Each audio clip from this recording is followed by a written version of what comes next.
प्रिय सभी भाई बहन सभी को मैं नमस्कार।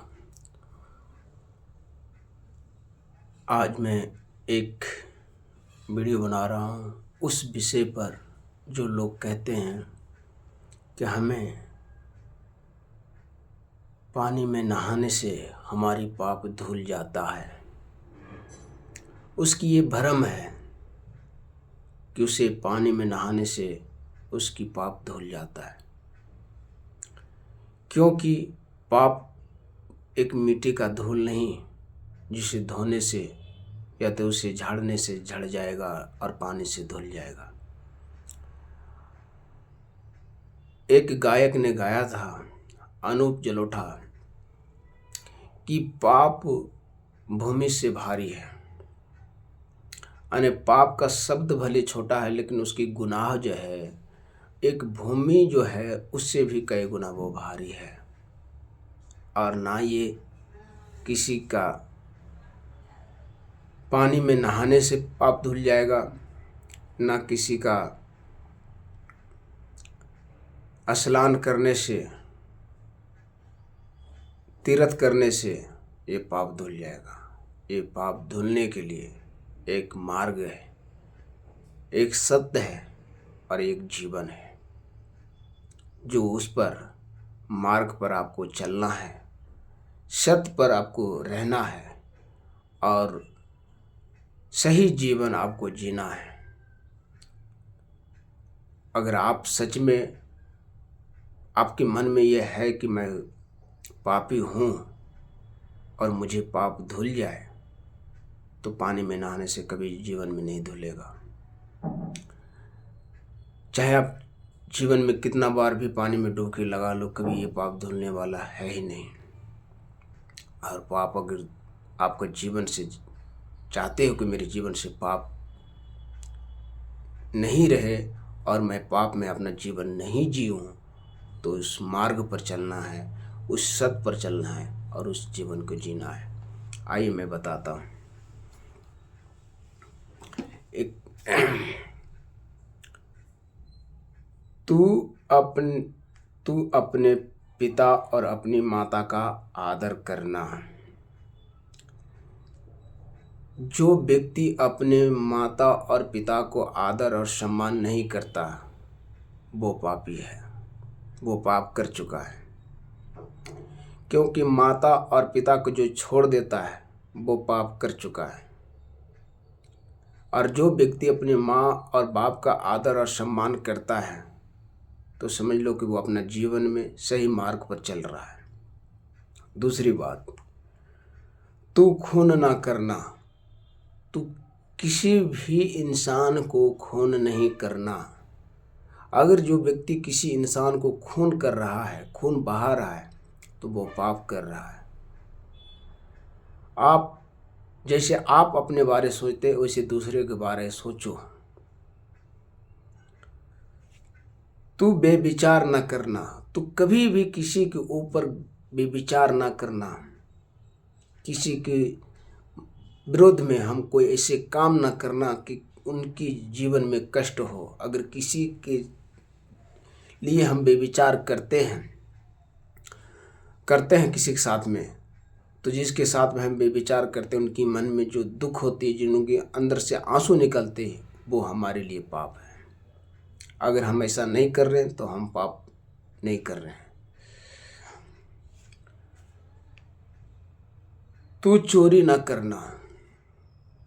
अगर जो इंसान चोरी कर रहा है, जो इंसान एक छोटी सी तिनका से लेकर के बड़ी भी कोई चीज भी अगर चोरी कर रहा है तो समझ लो वो पाप कर रहा है। चाहे हीरा चोर हो या खीरा चोर हो, चाहे आप 1 पैसे की चोरी हो या 1 करोड़ का चोरी कर रहे हो, आप पाप कर रहे हैं। और जो व्यक्ति अगर ये सोच लिया है कि हम पाप चोरी नहीं करना है, तो सही मार्ग पर चल रहा है, सत्य पर चल रहा है और अपने जीवन को सुरक्षित में जी रहा है। तू किसी को विरोध झूठी साक्षी ना देना। तू किसी के घर का लालच ना करना।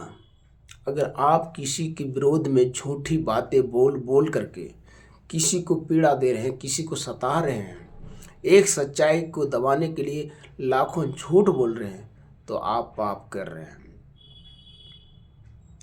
और कहते हैं सच्चाई कभी छुप नहीं सकता बनावट की अधूरे से, और खुशबू आ नहीं सकता कभी भी कागज़ के फूलों से। हम कहना चाहते हैं आप लाख दबा दो सच्चाई को और उसके पीछे आप झूठे के पूरे पर्दे ढाक दो, लेकिन सच्चाई जब सामने आती है तो झूठे एक भी नहीं रुक पाती है। आप अगर कागज़ के फूल को घर में रख दो और बार बार उस घर में आना जाना करो, लेकिन थोड़ी सी भी बहक नहीं आएगा, क्योंकि वो झूठ का फूल है। और सच्चाई के जो फूल है, जो ओरिजिनल फूल है, आप एक फूल को घर में रख दो और आप जितना बार भी आओ और जितना बार भी जाओ, आपकी उसकी सुगंध और महक आपको जीवन में महसूस होगा। यह है सच्चाई और झूठ का फर्क।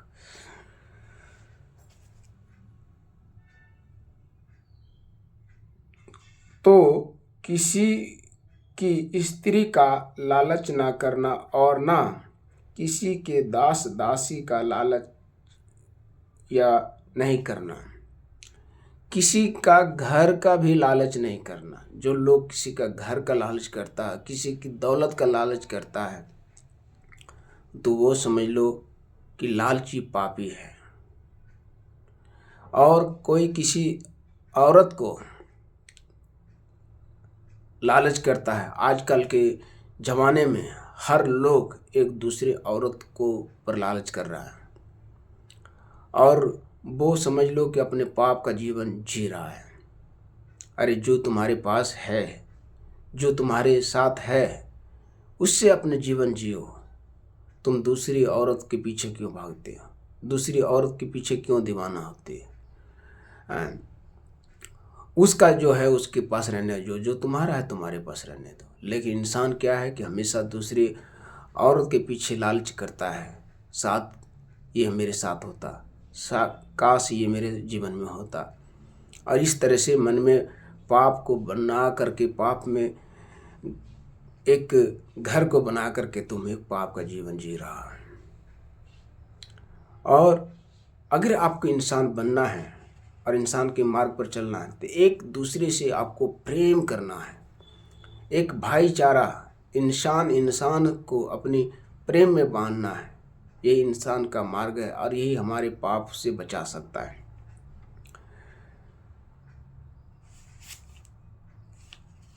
एक आपको और मैं बताता हूँ जो इंसान को जीवन में रहना चाहिए।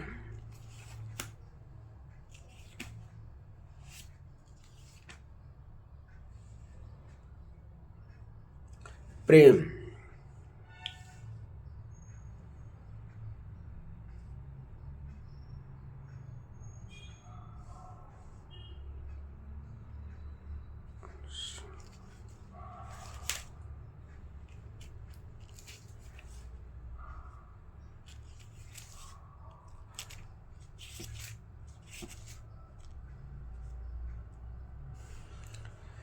और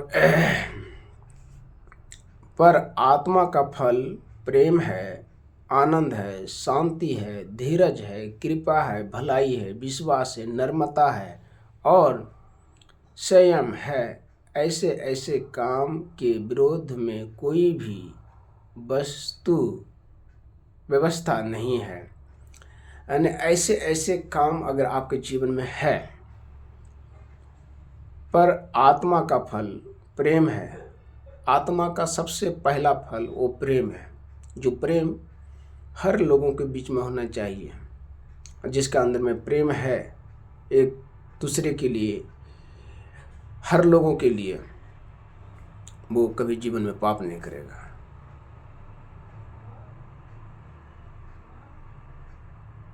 आनंद और शांति। जिसका जीवन में आनंद है और जिसका जीवन में शांति है, समझ लो उसके पाप धुल गया। जो व्यक्ति के पास प्रेम है, जो व्यक्ति के पास आनंद और शांति है, उसके जीवन में उसका पाप धुल गया है। संयम है, ऐसे ऐसे कामों के विरोध में कोई भी व्यवस्था नहीं है ना। इसका मतलब है कि कोई भी हमारे जीवन में ऐसे ऐसे काम अगर करते हैं लोग, तो अपना पाप को धुल चुका है। पानी से नहाने से पाप नहीं धुलते हैं। हम अपने कर्म के अनुसार, अपने व्यवहार के अनुसार, अपनी हम चाल चलन के अनुसार हम अपने पाप को धुल सकते हैं। और जिसके ऊपर पाप का बोझ आ गया, वो सिर्फ अपने जब गुनाहों को कबूल ले एक परमेश्वर के सामने, उस इंसान के सामने जो इंसान से हमने गलती और गुनाह किए हैं, तो समझ लो आपको पाप धुल गया। ये मन में भ्रम मत रखो कि हम नहाएंगे और हमारे पाप धुल जाएंगे, हम गंगा जाएंगे तो नहाएंगे तो पाप धुल जाएंगे। पहले अपने मन की जो मैल है, जो आपकी अंदर जो आत्मा है, उसके अपने आप को तुम धो लो और सही मार्ग और सही जीवन जीने का प्रयास करो। हम यही कहते हैं कि ये पाप बहुत भारी है, लेकिन इसे हल्का करना, अपने आप को जीवन में बदलना होगा। और ये पाप का धुलना और पाप से छुटकारा करना, आपको एक किताब पढ़ना होगा जो पवित्र बाइबल है, इसी में मिलेगा पापों से छुटकारा और पापों से मुक्ति। क्योंकि इस बाइबल में हर वो वचन लिखा है जो पाप से हमें बचा सकता है।